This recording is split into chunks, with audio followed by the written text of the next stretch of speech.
लब्धे वंदे तद्गुणे लब्धे वंदे तद्गुणे लब्धे।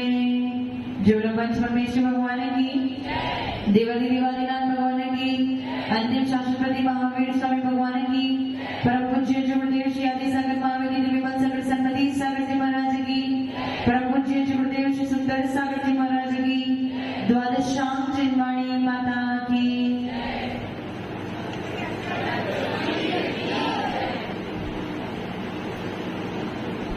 ज्ञानावरणी, दर्शनावरणी, वेदनी और मोहिनी। मोहिनी के कितने भेद हैं?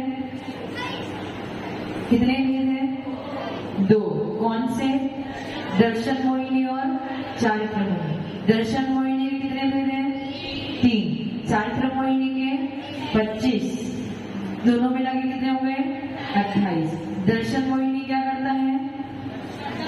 श्रद्धा को बिगाड़ता है और चारित्र मोहिनी चारित्र को बिगाड़ता है। दर्शन मोहिनी का पहला भेद कौन सा है? मिथ्या। मिथ्या। अच्छा, आपके कितने गुणस्थान है? कितने गुणस्थान है? एक ही गुणस्थान। जीव के कितने गुणस्थान है? जीव के कितने गुणस्थान है? 14 है। आपका कौन सा गुणस्थान है? मतलब मिथ्या दृष्टि हो, कॉन्फिडेंटली कह रहे हो, मतलब तकलीफ नहीं अगर मिथ्या दृष्टि हो तो उस मिथ्यात्व को क्या चेहरा एकदम इतना हमने मिथ्यात्व के बारे में सुना है, तो अब तो यही कोशिश करनी है कि इस मिथ्यात्व को छोड़ना है। पहला गुणस्थान छोड़ना है और कौन से गुणस्थान में आना है? दूसरे में नहीं, चौथे गुणस्थान में आना है। छठे में, सातवें में। सातवें में कि तुम मुरीदा करना पड़ेगा। मना कर रहे महावीर जी, बिल्कुल मना कर रहे, नहीं, साफ मना। अमित जी कह रहे हैं, अमित जी से तो पहले बात हो चुकी है ना। तो पहला गुणस्थान छोड़ना है। पहला गुणस्थान किसका है? मिथ्या दृष्टि का। मिथ्या यानी उल्टी और यथार्थ, और दृष्टि यानी मानता, श्रद्धा, सोच, विचार। जिसकी मानता गलत है वो कौन है? मिथ्या दृष्टि। और सम्यक दृष्टि में सम्यक शब्द का अर्थ क्या है?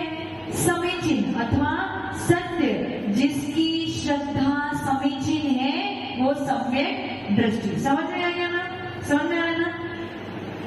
अब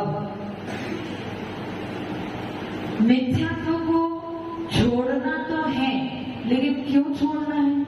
कोई रीजन तो होना चाहिए ना। अमित जी, मिथ्यात्व को क्यों छोड़ना है? माइक ले आना भैया, जल्दी उठ।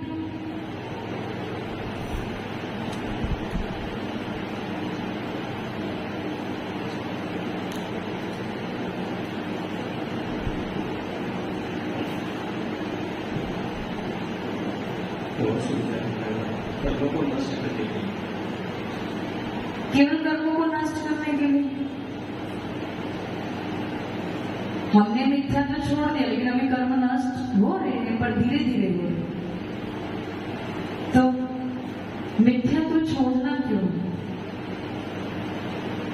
मिथ्या तो इसीलिए छोड़ना है, अभी आपका संसार कितना है? सागर समान आपका संसार है। अब उस सागर को खाली करते करते आपको कितना टाइम लग जाएगा धनपाल जी? बहुत टाइम लग जाएगा। यदि आपने उस चेतना आंटी का ध्यान दो, यदि आपने मिथ्यात्व को एक बार भी छोड़ दिया और सम्यक दर्शन को ग्रहण कर लिया, तो वो संसार जो सागर के समान बड़ा है वो कितना रह जाएगा? कितना रह जाएगा? चुल्लू के समान। और चुल्लू समान पानी को निकालने में देर, चुल्लू समान पानी को खाली करने में देर। ये किसका प्रभाव है? किसका प्रभाव है? सम्यक दर्शन प्राप्त करने का प्रभाव है। जो आपका सागर के समान संसार है वो कितना रह जाएगा? चुल्लू रह जाएगा। और एक और बेनिफिट क्या है? एक और बेनिफिट ये है कि यदि आपने मिथ्या को छोड़ दिया और आप सम्यक दृष्टि बन गए, तो सम्यक दर्शन पूर्वक यदि आयु का बंद करते हो तो कहाँ जाओगे? सम्यक दर्शन पूर्वक यदि आयु का बंद करते हो महावीर जी कहाँ जाओगे? सिद्धलोक में, देवलोक। देवलोक में भी कौन से देवलोक में? देव 4 प्रकार के हैं, भवनवासी, व्यंतर, ज्योतिष और कल्पवासी। कहाँ जाओगे? कल्पवासी देवों में ही जाओगे और वहां पे देव ही बनोगे। देवी भी किसके महात्म्य के बल पे? सम्यक दर्शन के बल पे। यदि आप सम्यक दर्शन पूर्वक आयु का बंद करते हो तो कहाँ जाओगे? स्वर्गों में ही जाओगे, ये फिक्स है। और स्वर्ग में भी क्या बनोगे? देवी। स्त्रीवेदी नहीं बनोगे, नपुंसक वेदी ही बनोगे। किसका महात्म्य है ये? सॉरी, पुरुष वेदी ही गलत हो गया, पुरुष वेदी ही बनोगे। किसके महात्म्य के बल पे? सम्यक दर्शन के महात्म्य के बल पे। समझ में आ रहा है? समझ रहे हैं? इसलिए मिथ्यात्व को क्या करना है? छोड़ना है। छोड़ने की कोशिश कर रहे हो? कर रहे हो? नहीं कर रहे? नहीं कर रहे? साधना जी, एक प्रश्न पूछ लो आपसे, माइक दे दो।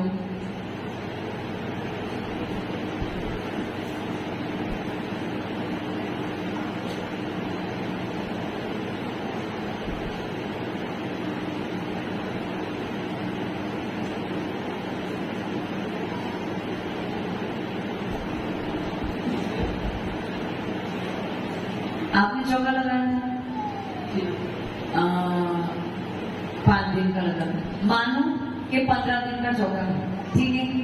1 दिन गया, 2 दिन गया, 3 दिन गया, 4, 5, 6, 7, 8।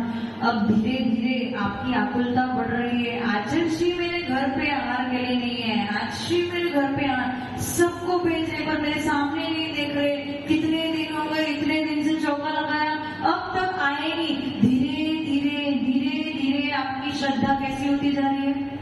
कैसी होती जा रही है? आपकी जो श्रद्धा गुरुदेव के प्रति थी, अब वो धीरे धीरे, अब उनको देख के आपको थोड़ा सा द्वेष का भाव है कि पक्षपात करते हैं, नहीं आए। आपके यहाँ तो आ गए, परंतु ये आपको शायद इस बात का अनुभव अभी नहीं हो पाएगा। वो तो उनको पूछो देखा करके हैं, इनसे पूछो ना, उनसे भी पूछूंगी। आपके घर पे तो चौका होगा, अच्छी काम हो, लेकिन उनसे पूछो जिनके घर पे आहार नहीं हुआ, तो धीरे धीरे वेट करते करते चौका बंद हो गया, अच्छी आए ही नहीं, तो उसके मन में क्या भाव आएंगे? ये तो क्या ऐसा नहीं, मेरे में कमी नहीं, वो तो बात की बात है। पहले भाव क्या आएगा? उसके बाद बीच में क्या भाव आएगा? पहले तो आपको भाव है कि मेरे घर पे नहीं है, फिर लास्ट में आपको भाव है कि मेरे में क्या कमी है। बीच वाला भाव बताओ। बीच वाला भाव आएगा। पहले 5 दिनों में भाभी जी आ चुका था, अजय नहीं आए थे, पर हमारे मन में किसी ने भी 5 दिन नहीं आया। दूसरे साधु तो आए हैं, अपने हाथ को कराया है। तो आप सम्यक दृष्टि हो ना, इसलिए मैं किसी मिथ्या दृष्टि की बात कर रही हूँ। किसी मिथ्या दृष्टि के बारे में बताओ, वो क्या विचार करें? हमें सब एंगल से सोचना है ना। हम सम्यक दृष्टि, देखो हम भी सम्यक दृष्टि, लेकिन मिथ्या दृष्टि क्या क्या सोच सकता है ये हमें पता है। तो उसी प्रकार से मैं आपसे पूछ रही हूँ, आप तो सम्यक दृष्टि हो, लेकिन मिथ्या दृष्टि क्या सोच सकता है? तो ये सोचेगा कि उनकी सेटिंग थी वहां पे, चलो ये तो राग द्वेष की बात है, मिथ्या दृष्टि की बात करूँ। मिथ्या तो क्या करता है? आपकी श्रद्धा को, उनकी सेटिंग थी, उन्होंने पक्षपात किया, उन्होंने क्या किया, ये सब राग द्वेष की बात हुई, उनसे द्वेष हो रहा है। लेकिन मिथ्या दृष्टि क्या करेगा? मिथ्या दृष्टि क्या करेगा?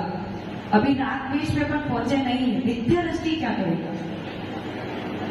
मिथ्यात्व कर्म के उदय से हमारी आत्म, आगम और पदार्थ पर श्रद्धा नहीं रहती है। उसका मतलब क्या हुआ?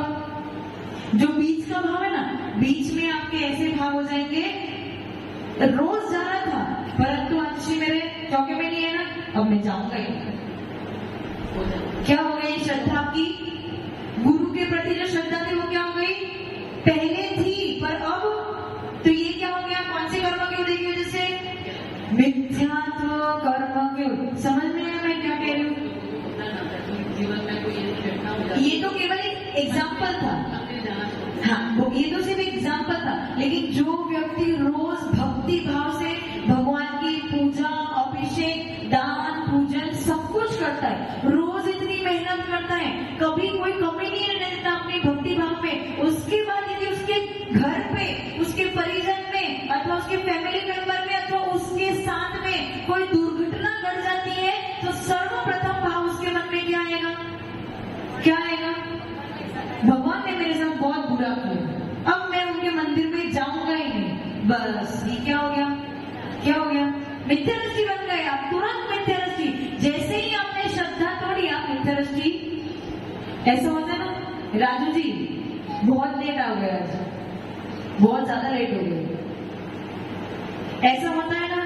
कंपैरिजन चल रहा है, कंपटीशन चल रही है। एक व्यक्ति है रोज मंदिर जाता है, दूसरा व्यक्ति बिल्कुल नास्तिक है, भगवान पे विश्वास नहीं करता, परंतु उसका व्यापार बहुत अच्छा चल रहा है और मेरा व्यापार ठप पड़ा है, तो आपके मन में क्या भाव आएगा?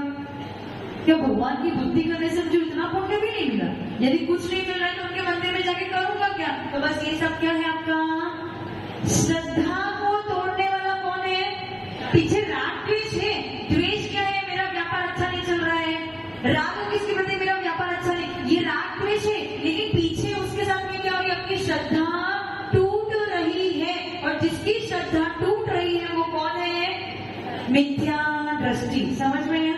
सुनील जी, आतिशी आपके चौके में कौन से दिन आए थे? कौन से भी दिन आए थे आपके चौके में? कितने दिन? 90 दिन। 90 दिन तक आपकी हालत कैसी हो गई थी? ऊंची नीची हो गई थी।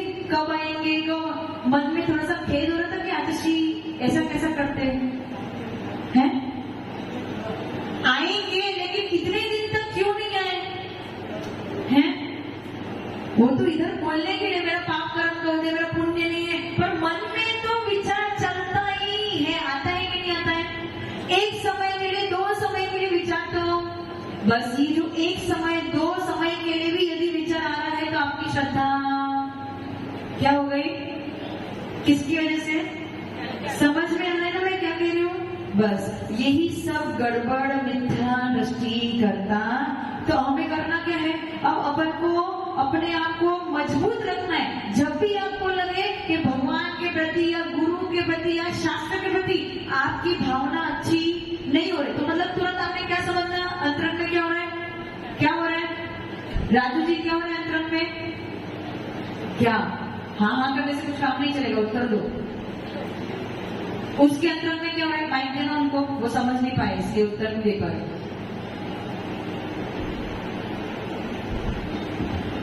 मैं पहले प्रश्न पूछूं। आप मेरे पास रोज आते हो और एक दिन मैंने आपको बहुत जोर से, मतलब पूरी समाज के सामने इतना इंसल्ट कर दिया, बिल्कुल आप अपमानित हो गए, बिल्कुल आपको ऐसे मतलब पानी में डुबो दिया जाए, ऐसा इतना इंसल्ट कर दिया, तो आपके मन में मेरे प्रति क्या भावना आएंगे? अगर मैंने वास्तविक ज्ञान प्राप्त किया है तो नहीं, वास्तविक ज्ञान की बात तो जाने दो, सच्चे वाले भाव की बात करो। सत्य में जो भाव आएंगे वो बताओ। बस वो श्रद्धा वाली बात है माता जी की, अगर मेरी श्रद्धा आपके प्रति है तो मैं सब बुरा नहीं। गलत। आपको लगता है यदि आपकी श्रद्धा आचार्य श्री के प्रति भी बहुत, मतलब बिल्कुल घोर कठोर कठोर एकदम अच्छी दृढ़ श्रद्धा हो, परंतु यदि वो व्यक्ति आपके लिए कुछ अपमानित शब्द बोल दे या कुछ गुस्सा कर ले या आपके साथ पक्षपात कर ले, तो 2-3 समय के लिए, 2-3 सेकंड के लिए, 2-3 मिनट के लिए कुछ तो भाव आएंगे। वो भाव क्या है? क्या? नहीं, वो भाव कैसे भाव होंगे? वो आपके मन में क्या आएगा? महाराज जी ने मुझे ऐसा क्यों कहा? तो क्यों कहा नहीं, उनके प्रति आपके भाव कैसे होंगे? नहीं बिगड़ सकते वो। ओ, ये झूठ है। मैं अपनी बात कर रहा हूँ। देखते हैं, अब आपकी ये परीक्षा होगी, अब देख लेना। अच्छा, ऐसे नॉर्मल जनरल आप रिप्रेजेंटेटिव इस पूरे सभा के, जनरली बताओ पब्लिक के मन में क्या भाव है? हाँ, ये तो ये सोचेंगे कि इनको कार्ड जैसा अच्छा रहा। पब्लिक के मन में मतलब आचार्य जी के प्रति क्या भाव आएंगे, ये पूछ रही हूँ मैं। गुरु के प्रति क्या भाव आएंगे? हाँ, कितना अच्छा करने के बाद भी इनको ऐसा भी गुरु ऐसे होते हैं क्या? ऐसे चिल्लाते हैं, ऐसे पक्षपात करते हैं क्या? ऐसे कोई गुरु होते हैं? इनको कौन मानेगा, इनके पास कौन जाएगा? ऐसे भाव आएंगे। तो जब आपने इस बात को पकड़ लिया, अब तो आपने मिथ्या तो पढ़ लिया ना, समझ लिया। माता जी इनकी श्रद्धा इतनी बढ़ गई कि इतना ज्यादा ये नहीं सोच सकते कि गुरु ऐसा करते हैं। मैं, आप वकील नहीं हो, इनके तरफ से दलीलें पेश मत करो। अपन केवल एक एग्जाम्पल की तरह बात कर रहे हैं कि आपके जीवन में हो सकता है ऐसा कोई दिन आए और आपके अंदर में से भाव उत्पन्न हो, तो उस समय आपको क्या विचार करना है? जैसे ही ये भाव आएंगे तो जो ज्ञानी व्यक्ति है उसको क्या विचार करना चाहिए? मेरे अच्छे कर्मों का उदय नहीं है। नहीं, कौन से कर्म का उदय हो रहा है? मिथ्या तो कर्म का उदय आ रहा है, इसलिए मेरे भाव बिगड़ रहे। मुझे क्या करना चाहिए अब? संयम बनाए रखना। नहीं, कर्म को औपचारिक भाव, सुबह कितनी बार औपचारिक भाव क्या करना है? दबाना है। कर्म को उदय में फल नहीं, उसको दबाओ, अपने भावों को दबाओ, तो आपकी श्रद्धा वैसी की वैसी बनी रहेगी। समझ में आया मैं क्या कह रही हूँ? समझ में आया ना? उस दिन मैंने प्रश्न पूछा था कि आचार्य है और कोई अन्य पुरुष है, वो चमत्कार दिखा रहे हैं, हो सकता है अच्छी चमत्कार ना दिखा पाए, तो फिर आपकी भावना क्या हो जाएगी? क्या हो जाएगी? होएगी। क्या हो जाएगी?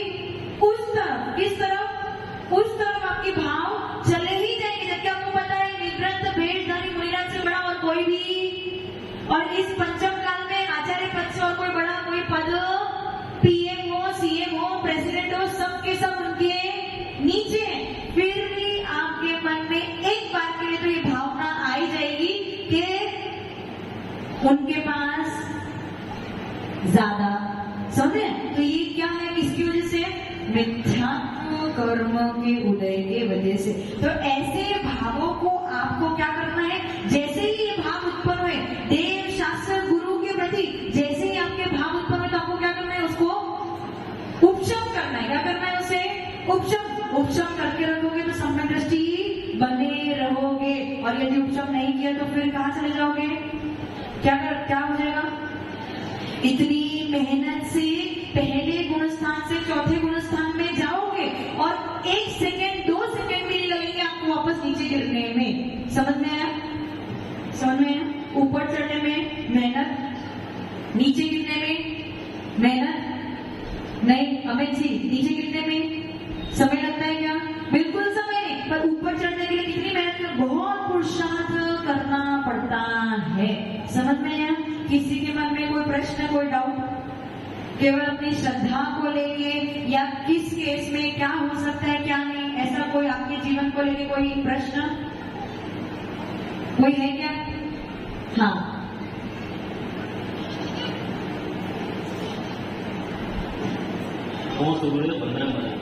माता जी आप जो बता रहे हो बिल्कुल सही है, लेकिन दिमाग में एक प्रश्न ये आता है कि जैसे अपन ये बात कर रहे हैं 24 तीर्थंकर भगवान जी, 13 20 ये वो 1000 बातें करते हैं।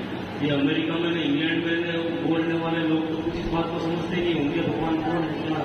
वो सब मिथ्या दृष्टि की कैटेगरी में आते हैं क्योंकि उनको अभी निमित्त मिले ही नहीं है। तो इंडिया के अलावा मतलब वहाँ तो जैन धर्म का प्रचार है ही नहीं, तो वो लोग तो मोक्ष को कभी प्राप्त कर ही नहीं सकते। कभी नहीं। इस भाव में मतलब इस भाव में वो सम्य दृष्टि तो नहीं बन सकते। यदि उन्होंने कुछ अपने भावों को विशेष विशुद्ध बनाया, अगले भाव में कोई अच्छा भाव प्राप्त किया, अच्छे धर्म प्राप्त किया, जैन धर्म प्राप्त किया, मुनि के संगति में रहे, तो हो सकता है वो सम्य दृष्टि बन के वो मोक्ष चले जाए, आप अभी इधर ही रह जाओ, ऐसा भी हो सकता है। भरत के 923 पुत्र, आज से बता रहे थे ना सुबह, भरत के 923 पुत्र कहाँ से आए थे? निगोद में कौन से धर्म का पालन होता है? निगोदिया जी कोई धर्म का पालन करते हैं क्या? कोई धर्म नहीं है। निगोद से आए भरत चक्रवर्ती के 923 पुत्र बने,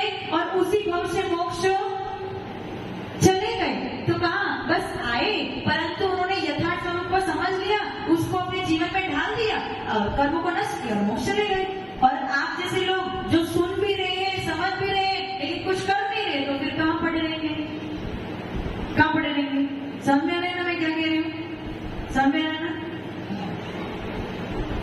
और कोई प्रश्न?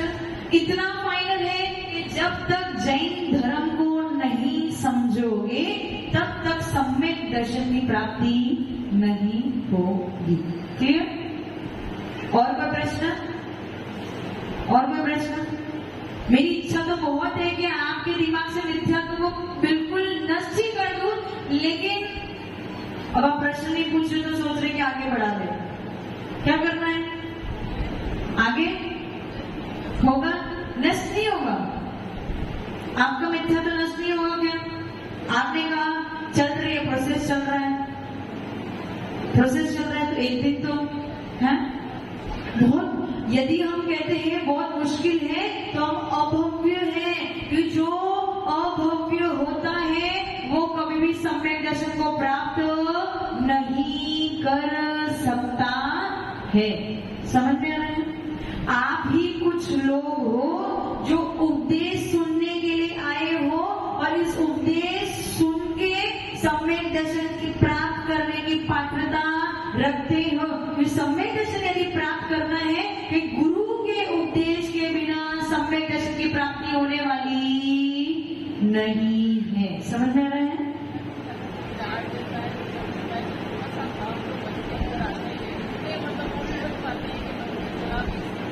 साधना आंटी क्या कह रही है? यदि कोई गुरु डांट दे, कुछ बोल दे, तो मन में खराब भाव आ ही जाते।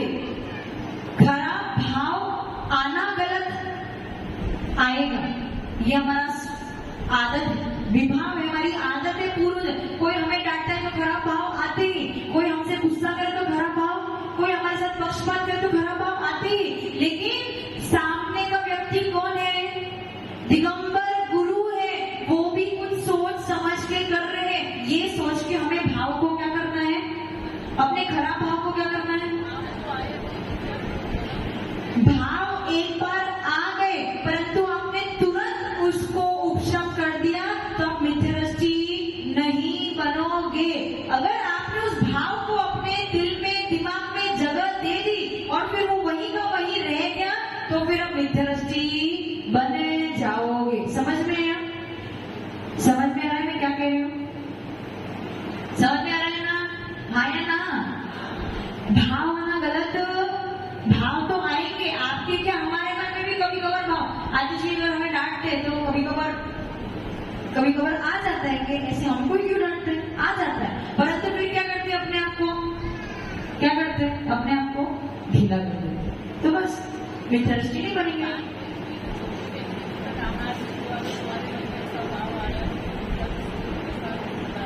तो भाव आया, लेकिन भाव आने के बाद आपने मंदिर छोड़ दिया, गुरु को छोड़ दिया, उनके दर्शन करना छोड़ दिया, उनके प्रति जो श्रद्धा थी उसको तोड़ दिया, वो मिथ्यादृष्टि बन गई। समझ में? श्रद्धा को तोड़ना नहीं है। एक बार मन में खेद आ गया कोई बात नहीं, पर उस खेद को जगह मत दो, वो खेद ही आगे जाके आपके लिए आपकी श्रद्धा को तोड़ देगा। समझ में आ गया? कंप्लीट। मिथ्यात्व कर्म आपके साथ क्या करता है? आपकी श्रद्धा को उल्टा कर देता है। क्या कर देता है? उल्टा कर देता है। अब दर्शन मोहिनी की द्वितीय प्रकृति जिसका नाम है सम्यक मिथ्यात्व, दूसरी प्रकृति का नाम क्या है? सम्यक मिथ्यात्व। वरुण जी, मिथ्यात्व को छोड़ने का प्रोसेस चालू है कि नहीं? सही बताओ।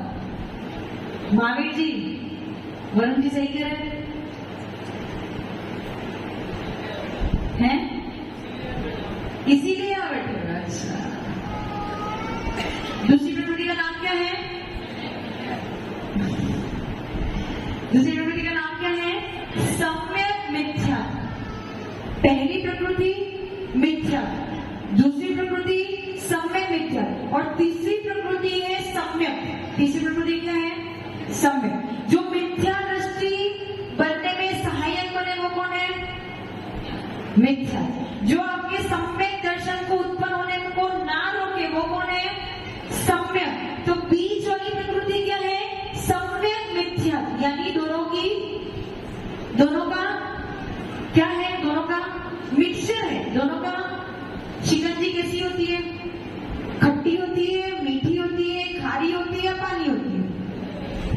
सबका मिक्स है। तो हमारे पास जीव दो प्रकार के, या फिर मिथ्या दृष्टि जिसकी मानता बिल्कुल गलत है, या फिर सम्यक दृष्टि जिसकी मानता बिल्कुल सही है। अब तीसरी जो बीच के लोग हैं वो क्या करते हैं? दोनों को सम्यक और मिथ्या दोनों मानता को एक साथ मिला देते। क्या करते हैं? एक साथ मिला देते हैं। अर्थात सम्यक मिथ्या प्रकृति आपके साथ क्या करती है? ना ही आपको सम्यक दृष्टि बनने देती है, ना ही आपको मिथ्या दृष्टि बनने देती है। क्या करती है? आपको बीच में एक तरफ क्या कहते हैं? खाई और एक तरफ कुआं। एक तरफ खाई और एक तरफ कुआं, और बीच में आपको खड़ा कर दिया। किसका काम है ये? दो नाव में क्या किया? दो नाव में पैर रखा है। दो नाव में पैर रखने वाला जीव क्या होगा उसके साथ? क्या होगा उसके साथ? निश्चित तौर पे वो डूब ही जाएगा। या फिर घर के बन के रहो या फिर साधु के बन के रहो। अमित जी, दो नाव में पैर है ना आपके? अभी दो नाव में ना? आचार्य जी को भी बोल रहे हो कि हाँ मैं आपके साथ आऊंगा, और उनको भी बोल रहे हैं हाथ तुझे छोड़ के नहीं जाऊंगा। तो ये क्या हो रहा है? अभी कंफ्यूजन चल रहा है। दोनों नाव में पैर है और दोनों नाव में पैर रखने वाला जीव कभी भी खुश नहीं रह सकता है। दोनों में से एक जो चॉइस करनी ही पड़ेगी। समझ में रहे ललित जी? समझ में रहे ना? अभी आधा काम ही हुआ है, अभी भी समय शेष है। तो एक डिसाइड कर लेना। तो जिसके मन में सम्यक भी है, मिथ्यात्व भी है। मिथ्यात्व ऐसा बैठा है जो सम्यक को उत्पन्न नहीं होने दे रहा है, और सम्यक ऐसा बैठा है जो मिथ्यात्व में जाने नहीं दे रहा है। इसलिए कैसा है? दोनों का मिक्सचर है। जैसे आचार्य भगवान अपने शास्त्र में लिखते हैं, दही और गुड़। दही कैसा होता है? खट्टा। गुड़ कैसा होता है? मीठा। दोनों को मिक्स कर दो तो कौन सा टेस्ट आता है? खट्टा वाला या मीठा वाला?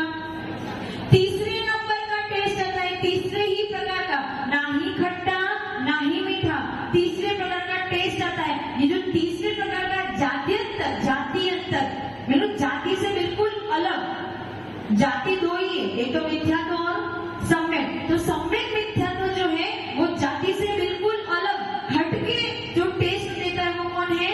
सम्यक मिथ्यात्व।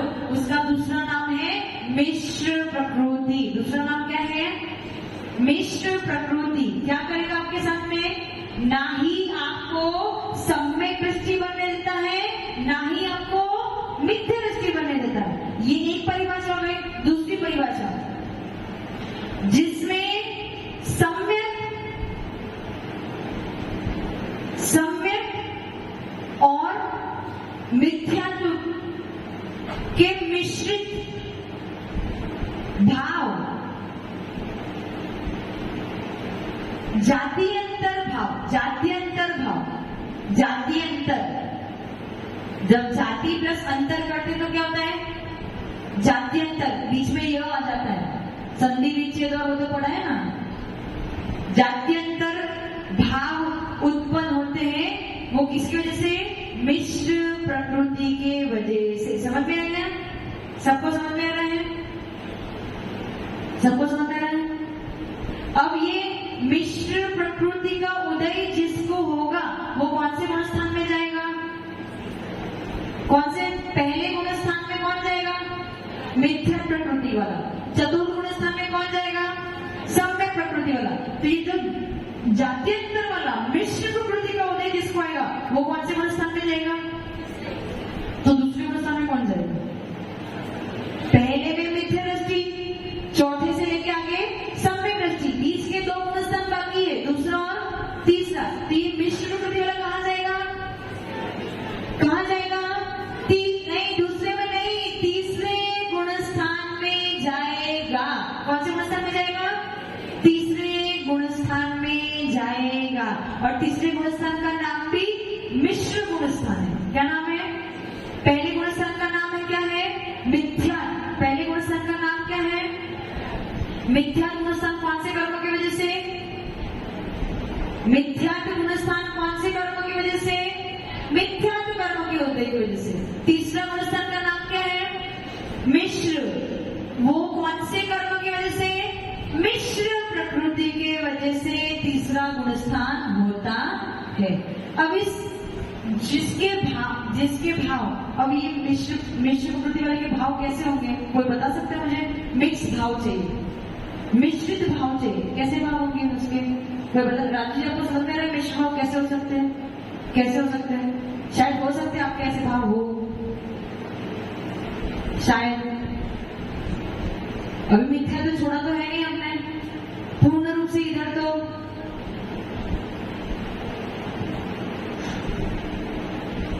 मिश्र मिथ्यात्व का मिश्र मिथ्यात्व नहीं, मिथ्यात्व अलग है, सम्यक अलग है और मिश्र अलग है। तीन प्रकृति में दर्शन होगी। तो मिश्र प्रकृति वाले जीव का क्या होगा? परिणाम कैसे होंगे? मिश्र प्रकृति वाले के परिणाम तो बहुत बुरे होंगे, क्योंकि लोग वो तो न तो इधर जा रहा न उधर जा रहा। बुरे, सबसे बुरे तो मिथ्या दृष्टि है। सबसे बुरा कौन है? मिथ्या दृष्टि। मिश्र के पास कुछ भाव सम्यक के, कुछ भाव मिथ्यात्व के एक साथ मिल गए हैं, मिक्स हो गए हैं, तो उसके भाव कैसे होंगे?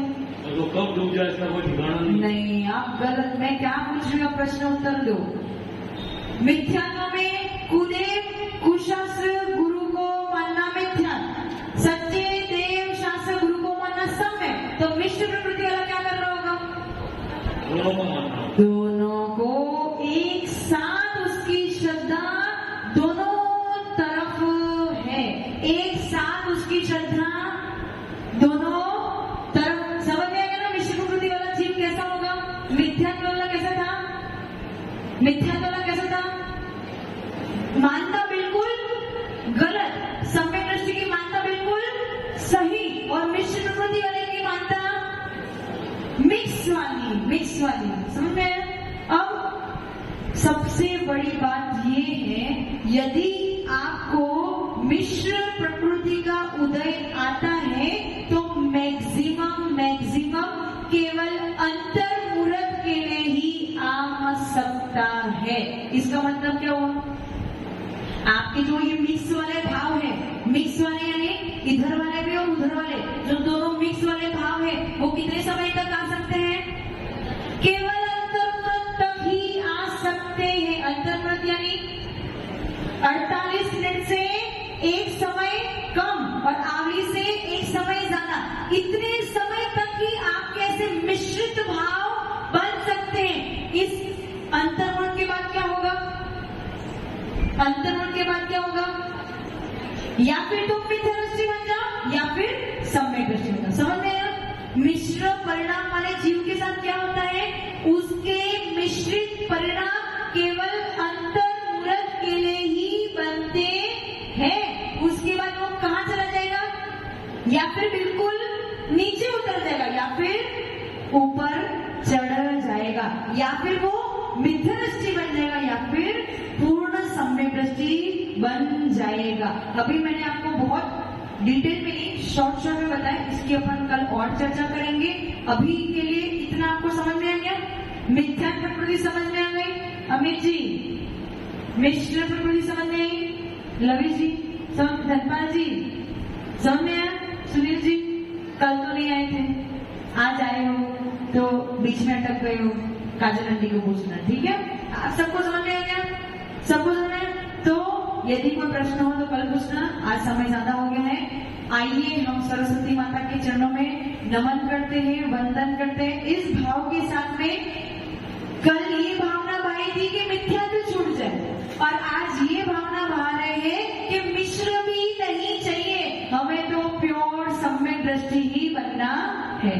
ओम ह्रीं वाग्वादिनी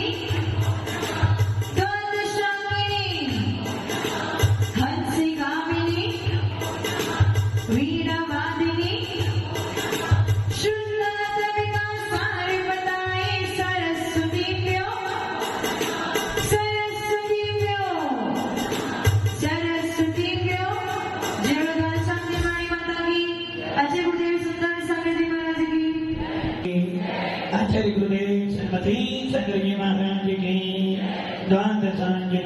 माता की। क्या सोचते हैं, क्या सोचते हैं? ओम दिव्य दिवस राजा ने 108 की सुंदर सागर जी गुरुदेव की, गुरुदेव की, गुरुदेव की। गुरुदेव माफी चाहूंगा, मेरा दिमाग वो इनाम या आकर के नदी रखते हैं उस ओर घूम रहा है। अभी आप सुन रहे थे मिथ्यात्व की चर्चा। ये सुनिश्चित है, साधु हो या शराबक हो, साधु हो या शराबक हो, त्यागी व्रती हो या गृहस्थ हो, इन सबको बिगाड़ने वाला यदि कोई है तो मिथ्या। आपके मोक्ष मार्ग को बिगाड़ने वाला यदि कोई है मिथ्या। आपकी श्रद्धा को बिगाड़ने वाला यदि कोई है मिथ्या। आपके संसार को बढ़ाने वाला कोई है तो मिथ्या।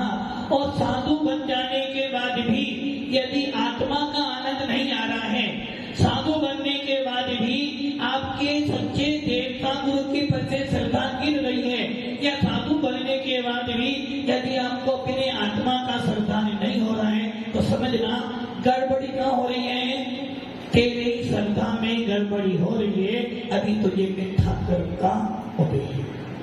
यदि आपके मन में ऐसे भाव कभी आते हो, बहुत सारे संघों में गए और देखने के बाद लगता नहीं महाराज रानी नहीं बनना, क्या करना महाराज तो ऐसे काम करते हैं, तो समझना कहीं ना कहीं तुम्हारी श्रद्धा मिथ्यात्व को ले जा रही है।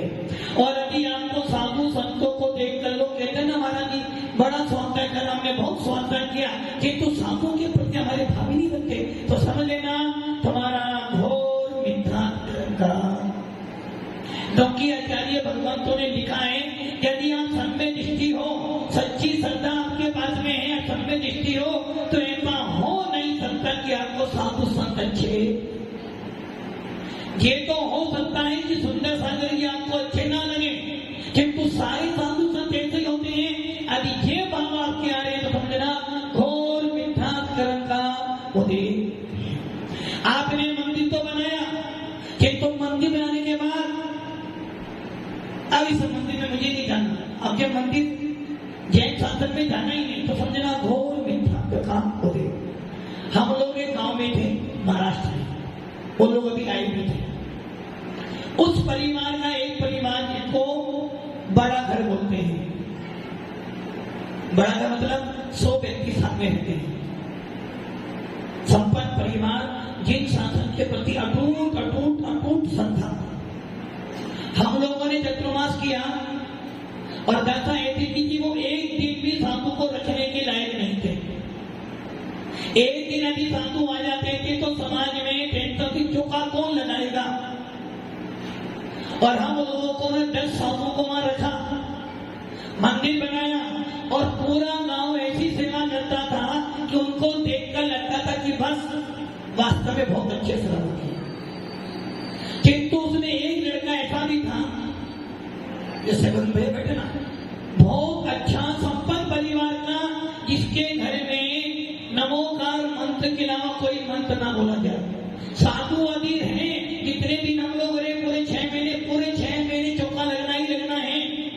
मंदिर बनवाया, पूरी सेवा की, और जब हम लोग चले गए तो उनका बड़ा बेटा ऐसे मिथ्यात्व में फंस गया कि अब दिगंबर साधु के पास तो जाना ही।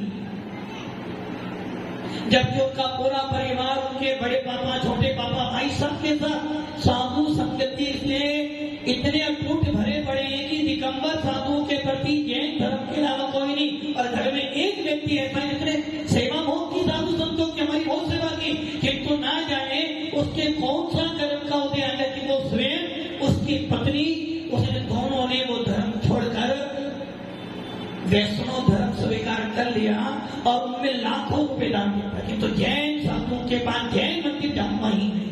तो ये कौन से कर्म का उदय? मिथ्या कर्म का उदय। तो समझ लेना, घटना घटे और आपके परिणाम अच्छे बन जाए बहुत मुश्किल है। यदि आपके परिणाम खराब हो रहे हैं तो समझना मिथ्या कर्म का उदय, और ये मिथ्या आपको ना जाने किस गति में ले जाएगा। एक परिवार और था, शुद्ध तेरापन, और उस परिवार में एक लड़की पहुंची जो प्योर आस परंपरा को मानने वाली थी। वो गई, उसने अपनी मम्मी को बहुत सोचा, मम्मी जी अपना धर्म करेंगे, कोई बात नहीं, 13 पत्ती हम 13 पत्ती पालन करेंगे। अचानक क्या हुआ, उसका पापा, उनके पापा जी ऑफ हो गए। अब वो मम्मी जी कह रही है भगवान ने पूरा कर दिया, आज से मंदिर कोई भी नहीं जाएगा। कहाँ नहीं जाएगा? आज से कोई भी मंदिर नहीं जाएगा। मंदिर जाओगे, साधु आ जाए तो आंखें बंद कर लेना। ये कौन सा ग्रह का उदय हो गया? अब आप ये सोच लो कि यदि आपकी श्रद्धा गिरती है तो समझना आपके मिथ्यात कर्म का उदय, और ये मिथ्यात आपको ऐसा मार देगा कि आप कभी भी संसार सागर से पार नहीं हो। राजा सैनी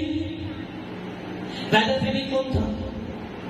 जिन कुल में पैदा हुआ था।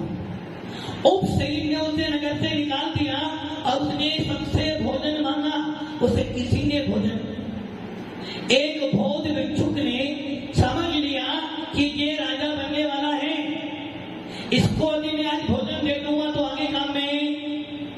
अब उसने उसे भोजन करा दिया और उससे नियम ले लिया, शपथ करवा दी कि जब तू राजा बनेगा बौद्ध धर्म का पहचान करेगा। उस राजा सैनिक ने बौद्धों का पहचान किया और उनको अपना गुरु मान लिया। इधर जब उसका विवाह का नंबर आया तो विवाह तो उसका बहुत सारा हो चुका था, किंतु चेलना कौन थी पता है? चेलना कौन थी? चेलना कौन थी? भगवान महावीर की मौसी। चेलना रानी भगवान महावीर की मौसी, प्योर सम्य दृष्टि, और उनका पुत्र था। उसने किसी मायाचारी से कर किसी तरह राजा सैनिक का विवाह चेलना से करा। विवाह के बाद राजा सैनिक कहता कि देख, मैं बौद्ध धर्म का पालन करता हूँ और कुछ है नहीं, तुझे जो धर्म का पालन करना तू मंदिर जा, साधु संस्कृति कर, किंतु कभी मैं तेरे आने वाला। और एक दिन उसने कहते रानी चेलना, आज तक मैंने कभी तुझे रोका नहीं धर्म करने से। आज मेरे गुरु आ रहे हैं। कौन आ रहे हैं? उषा जी, दिनेश जी नहीं कह रहे हैं, मेरे गुरु आ रहे हैं। मैं चाहता हूं, मैंने तुझे धर्म करने से रोका, तू जिन मंदिर जाती है जहां मैंने रोका नहीं था। आज मेरे गुरु आ रहे हैं, उनका सम्मान तुझे करना है। और वो कौन है? वो सर्वज्ञ है, सर्वज्ञ। रानी चेलना कहती है कि हे राजन, आप कितना ही पूछ लेना, मैं उन्हें सर्वज्ञ मानने वाली, किंतु आपने मुझे आदेश दिया है सर्वज्ञ तो मैं देख लूंगी। उसने खाना बनाया और जब वो गुरु आए उसने बहुत विनय करी।